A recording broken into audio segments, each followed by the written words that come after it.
Ada sebuah fenomena kesehatan yang saat ini menurut saya ada yang janggal menurut saya.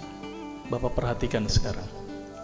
Dokter makin banyak, klinik makin banyak, rumah sakit apalagi. Seharusnya dokter semakin banyak, orang sehat harus gimana? Harus banyak. Tapi apa kenyataan pada saat ini? Dokter banyak, klinik banyak, rumah sakit banyak, orang sakit banyak. Ini yang salah siapa nih Pak? Dokternya atau pasiennya Pak? Karena saya dokter, saya salahin pasiennya. Ternyata pasien itu makhluk yang pasrah menurut saya. Semua yang diresepkan dokter ditelan itu tanpa mereka tahu apa ya obat yang mereka minum. Ini yang menurut saya cukup menggelitik. Nih ada apa di sini? Kenapa kok umat Islam sekarang ini berbeda dengan zaman Rasulullah pada waktu itu? Sampai ada seorang tabib praktek di Madinah selama kurang lebih 2 tahun itu nggak ada pasiennya. Kenapa kok berbeda sekarang dengan umat Islam zaman sekarang? Ini ada sesuatu yang salah menurut saya. Kita nggak usah jauh-jauh masalah kesehatan, masalah keseharian kita saja. Itu ternyata sudah terjadi perbedaan yang luar biasa yang berhubungan dengan masalah kesehatan. Contoh, saya contohkan. Makan sehari berapa kali? 3 kali ya, katanya 3 kali. Padahal nih ada yang mengatakan bahwa makan sebelum lapar, berhenti sebelum kenyang. Berapa kali berarti? Tidak 3 kali, terserah perut. Jadi patokan 3 kali sebenarnya dalam Islam itu tidak ada sebenarnya. Ada sesuatu yang aneh.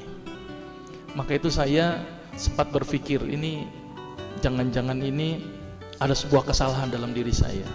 Maka itu saya setelah lulus dokter, saya melanjutkan kuliah lagi, tapi tidak ngambil spesialis gitu ya.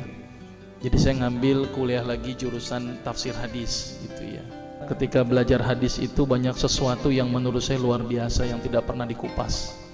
Ya, ilmu kesehatan yang luar biasa tetapi tidak pernah dikupas. Nah, di situ saya bertemu dengan seorang ustadz. Kemudian ustadz itu bilang begini. Ini latar belakang saya kenapa saya belajar pengobatan Nabi. Ustadz itu bertanya kepada saya begini, "Dok, antum yakin gak sih dok kalau antum masuk surga?" Saya jawabnya pada waktu itu apa? "Yakin Ustadz, saya masuk surga karena Allah menurut prasangka hambanya." Tapi Ustadz itu bilangnya lain, "Kayaknya antum masuk neraka deh." Waduh, dia memberikan data-datanya ke saya. Makanya saya bersyukur kepada Ustadz tersebut ya. Dia ambil pada waktu itu, mohon maaf ya, saya menyebut merek, mohon maaf. Lihat dok, Lovenox, obat yang dipakai untuk mengencerkan darah, biasanya diberikan pada penderita penyakit jantung, stroke dan gangguan bekuan darah. Di situ tertuliskan kata apa? Porsin origin. Ada yang tahu porsin? Porsin itu isinya Pak, babi Pak.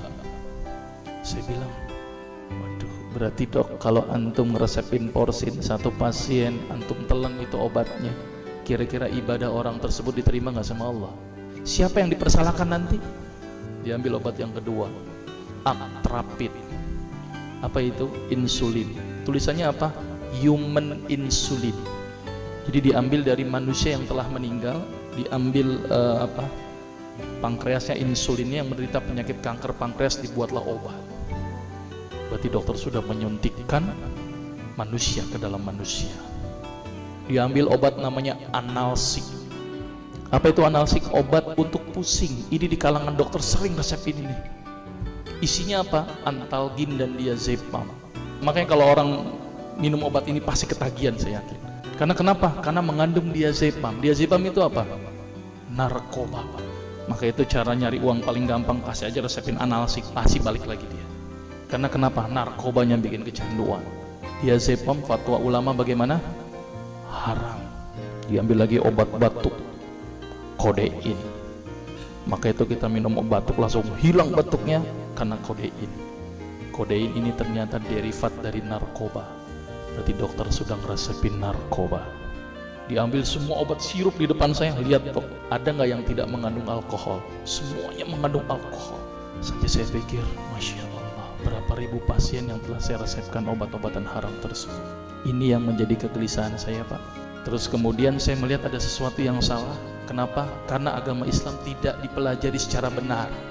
Banyak umat Islam saat ini belajar akidah, belajar akhlak, belajar fikih. Tapi lihat, pernahkah umat Islam di sini belajar masalah kesehatan Islam? sedikit sekali.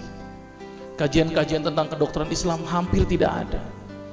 Makanya tidak heran sekarang umat Islam yang notabene hebat menurut saya katanya, tapi ternyata banyak yang sakit karena dilupakan aspek ini.